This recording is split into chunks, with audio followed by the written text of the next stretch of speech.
Minnesota prepares great teachers. That's why the test scores of Minnesota students are among the highest in the nation. But if the state is going to maintain that position while adapting to changes in educational standards and technology, it's got to ensure that beginning teachers are ready to teach. There's simply no room to wait a year or two for new teachers to become really effective. And we cannot afford to lose new teachers who get frustrated early on and leave the field. That's why the Minnesota legislature adopted a requirement in 2011 that the State Board of Teaching establish a performance assessment as a required part of teacher preparation. The board has done that, and the assessment it selected is known as edTPA. edTPA is a new step on Minnesota's existing path to teacher licensure.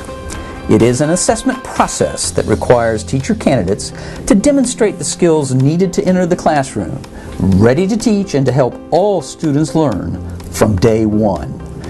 edTPA is an authentic classroom-based assessment, similar in many ways to the assessment process developed for master teachers by the National Board for Professional Teaching Standards.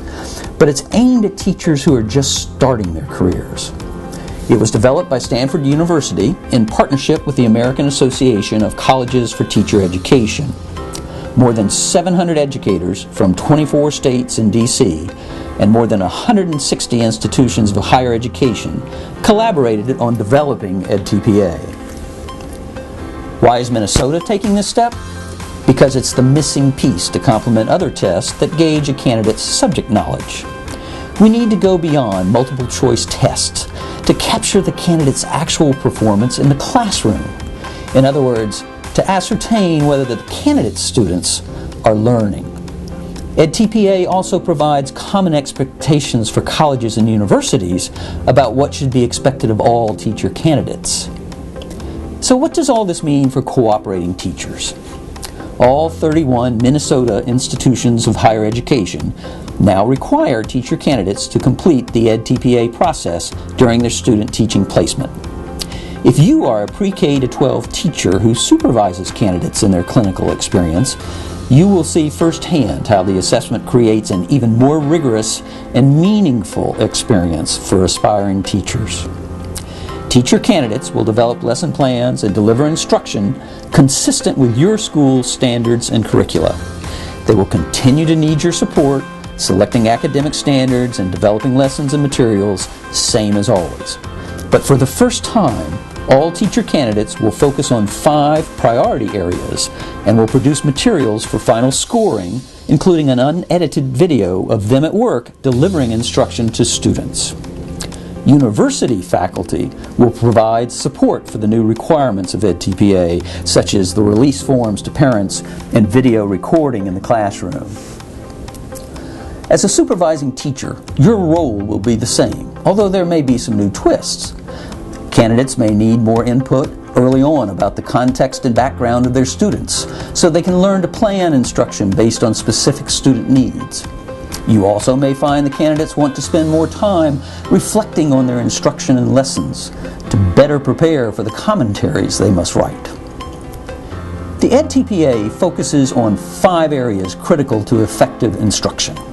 They include planning for instruction, delivering instruction, assessing learning, analyzing the impact of the candidate's teaching, and supporting students' academic language development.